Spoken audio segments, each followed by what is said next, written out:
तमीज से बात करिए, मैं सीनियर हूं उनका। और अब संदीप भैया छोटे नौकर लग रहे हैं। नमस्कार, मैं हूं इंद्रमोहन, मेरे साथ आप देख रहे हैं बिहार तक। एक चर्चा अब शुरू हो गई है कि क्या नीतीश कुमार लोकसभा का चुनाव लड़ेंगे, और अगर लोकसभा का वो चुनाव लड़ेंगे तो क्या ये चुनाव वो फूलपुर की सीट से या वाराणसी की सीट से लड़ेंगे। बल्कि जेडीयू के कार्यकर्ताओं की माने तो उत्तर प्रदेश की लगभग 24 से 25 सीटें ऐसी हैं जो नीतीश कुमार के लिए मुफीद है, ऐसा ही उनके कार्यकर्ता करें। पटना में एक बैठक हुई यूपी के नेताओं के साथ नीतीश कुमार की। इस बैठक में कार्यकर्ताओं ने यह कहा कि नीतीश कुमार फूलपुर से या वाराणसी से या और भी सीटों से उत्तर प्रदेश में चुनाव लड़ सकते हैं। अब बड़ा सवाल ये उठता है कि जो कहा जाता है कि दिल्ली का रास्ता उत्तर प्रदेश से होकर गुजरता है, तो क्या बिहार वाले नीतीश कुमार भी इसी रास्ते को पकड़ेंगे? ये सवाल बड़ा है, लेकिन क्या ये सवाल इतना आसान भी है? इसके लिए अब आपको ग्राफिक्स दिखाते हैं और बताते हैं कि उत्तर प्रदेश में क्या नीतीश कुमार की राह आसान है। क्या नीतीश कुमार उत्तर प्रदेश से दिल्ली पहुंचेंगे? उत्तर प्रदेश में लोकसभा की 80 सीटें हैं और इन 80 सीटों को अगर आप देखें तो इन 80 सीटों पर अगर जेडीयू अपने उम्मीदवार को उतारती है या नीतीश कुमार खुद उतरते हैं तो एक बड़ा मैसेज देंगे। लेकिन नीतीश कुमार ने आखिरी चुनाव 2004 में लड़ा था, यानी 20 साल से उन्होंने कोई चुनाव नहीं लड़ा। नालंदा से लोकसभा चुनाव जीते थे आखिरी बार नीतीश कुमार। बिहार में लगातार वो मुख्यमंत्री हैं, लेकिन कभी चुनाव ही नहीं लड़ रहे हैं वो पिछले 20 सालों से। अब यही बात यहां पर आकर अटकती है कि क्या नीतीश कुमार जो 20 साल से चुनावी मैदान में नहीं उतरे, इस बार फूलपुर या वाराणसी जैसी सीट से चुनाव लड़ना चाहेंगे? इसके पीछे का एक तर्क दिया जा रहा है, वो भी मैं आपको ग्राफिक्स के जरिए बताता हूं कि नीतीश कुमार फूलपुर से क्यों चुनाव लड़ना चाहते हैं। दरअसल कार्यकर्ताओं का यह कहना है कि फूलपुर में 20% आबादी कुर्मी जाति के लोगों की है और नीतीश कुमार खुद इसी जाति से आते हैं। उत्तर प्रदेश में यह जाति पटेल लिखती है और बिहार में ये कुमार लिखते हैं और भी दूसरे इनके टाइटल हैं। तो ऐसे में इनके लिए ये सीट मुफीद हो सकती है। दूसरी बड़ी बात यह है कि जवाहरलाल नेहरू और बीपी सिंह ने फूलपुर सीट से ही चुनाव जीता था तो और वो पीएम बने थे, तो इसलिए अगर नीतीश कुमार जीतते हैं तो उनकी दावेदारी भी मजबूत हो सकती है। लेकिन क्या इतनी सी बात के लिए फूलपुर के मैदान में नीतीश कुमार उतरेंगे, ये एक बड़ा सवाल है। इसे अब आप ऐसे समझिए कि नीतीश कुमार को लेकर फूलपुर की राजनीति क्यों की जा रही है। भले ही ये कहा जा रहा हो कि 20% वहां पर कुर्मी जाति के लोग हैं, लेकिन बड़ी बात यह है कि नीतीश कुमार को अगर उत्तर प्रदेश से लोकसभा चुनाव लड़ाया जाए तो एक बड़ा मैसेज देने में कामयाब हो जाएगी पार्टी। दूसरी बड़ी बात यह भी कही जा रही है कि इंडिया गठबंधन के अंदर उत्तर प्रदेश में भी पार्टी अपना वजूद तलाश लेगी, क्योंकि कई चुनाव से वहां पर जेडीयू के सांसद नहीं बने। ये एक बड़ा सवाल है। बल्कि अगर पिछले विधानसभा चुनाव में 20 सीटों पर पार्टी ने अपना कैंडिडेट उतारा और 19 सीटों पर उनके कैंडिडेट की जमानत जब्त हो गई।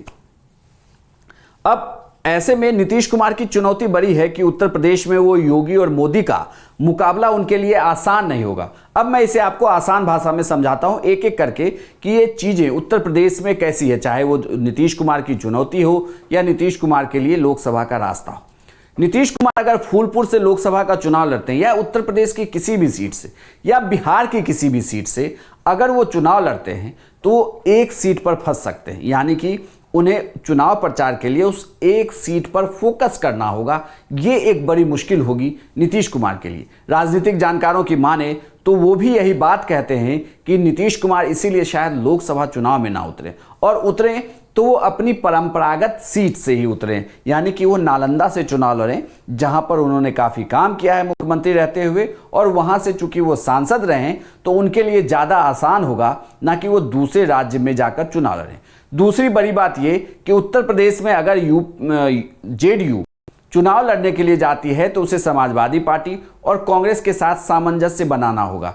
जबकि अगर आप देखें तो इंडिया गठबंधन के अंदर कांग्रेस के बढ़ते कद से नीतीश कुमार जरूर परेशान हैं। ऐसे में क्या उस सीट पर उनकी बात बनेगी या नहीं, ये भी एक बड़ा सवाल होगा, क्योंकि फूलपुर सीट कांग्रेस के खाते में जाएगी या समाजवादी पार्टी के खाते में, और अगर जेडीयू उतरती है तो उसे अपने लिए वह सीट मांगनी होगी। ऐसे में बिहार में उन्हें एक सीट की कुर्बानी देनी पड़ सकती है। ये भी एक चर्चा है कि अगर ऐसा होता है तो जेडीयू को बिहार से एक सीट कम करनी होगी, वह सीट कांग्रेस या उनके गठबंधन के साथी दलों के पास चली जाएगी। ऐसे में नीतीश कुमार के लिए चुनौती भर इतनी नहीं है कि वो फूलपुर या वाराणसी से सीट लड़े, चुनाव लड़ें, बल्कि उनके लिए दिक्कत ये भी होगी कि उन सीधे तौर पर वो योगी के राज में मोदी के सामने वो टकराएंगे। लेकिन अगर टकराना ही है, राजनीतिक जानकारी ये कहते हैं, तो वो बड़ा मैसेज दे पाएंगे नीतीश कुमार इस पूरे लोकसभा चुनाव में, अगर वो चुनावी मैदान में उतरते हैं तो। लेकिन एक बात यह भी कही जा रही है कि अगर वो चुनाव में उतरे और वो उन्हें पीएम पद की दावेदारी ना दी जाए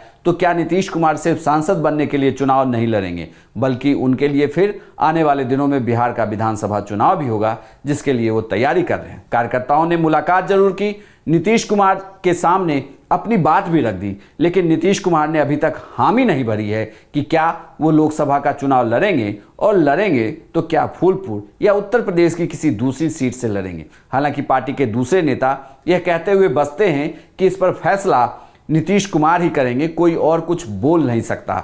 लेकिन बड़ी बात यह भी है कि पार्टी का जिस तरीके से उत्तर प्रदेश में प्रदर्शन रहा है, ऐसे में देखते हुए शायद ही नीतीश कुमार चुनावी मैदान में फूलपुर की सीट से उतरे। हालांकि उनके लिए यह सीट काफ़ी मुफीद है, वहां पर उनकी जाति के लोगों की आबादी 20% है, लेकिन इसके बावजूद और वो एक समीकरण भी साध लेंगे, जो कहा जा रहा है कि नीतीश कुमार अगर उत्तर प्रदेश में चुनाव लड़ते हैं, चूंकि उत्तर प्रदेश में अभी भी जातीय समीकरण उस तरीके से हावी नहीं होता जिस तरीके से बिहार में होता है, तो अगर वो उतरते हैं तो जातीय समीकरण को भी हवा दे पाएंगे। ये बातें उनके पक्ष में जाती है कि नीतीश कुमार अगर उत्तर प्रदेश में चुनाव में उतरते हैं तो इंडिया गठबंधन को भी फायदा होगा। लेकिन बड़ी बात ये कि जेडीयू का वहां पर वजूद हो जाएगा, और फिर उनके साथ की जो सहयोगी पार्टियां हैं वो शायद ऐसा ना चाहे।